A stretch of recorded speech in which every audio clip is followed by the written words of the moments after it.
تازہ ترین ویڈیوز کے لیے چینل کو سبسکرائب کر کے بیل آئیکن اور آل نوٹیفیکیشن پر کلک کریں تاکہ آپ کو ملے ہر خبر سب سے پہلے۔ ناظرین، یہاں پر آپ کو اہم خبر سے آگاہ کرتا ہوں۔ کراچی میں موسلا دھار بارش شروع ہو گئی ہے، جس سے سردی کی شدت میں مزید اضافہ ہو گیا۔ کراچی کے بعض علاقوں میں موسلا دھار بارش جبکہ کئی علاقوں میں ہلکی بارش ہو رہی ہے۔ بارش کے بعد کراچی کا موسم مزید سرد ہو گیا ہے۔ محکمہ موسمیات کے مطابق آئندہ 3 دن تک کراچی میں کہیں ہلکی بارش اور کہیں موسلا دھار بارش کا امکان ہے۔ دوسری طرف کراچی میں گیس کی صورتحال بھی بہت خراب ہے۔ گیس نہ ہونے کے برابر ہے۔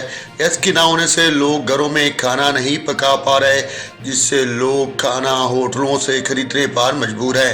ناظرین، آپ کو پھر سے آگاہ کروں، کراچی کے مختلف علاقوں میں بارش جاری ہے اور کئی علاقوں میں موسلا دھار بارش ہوئی اور کہیں ہلکی بارش ہوئی۔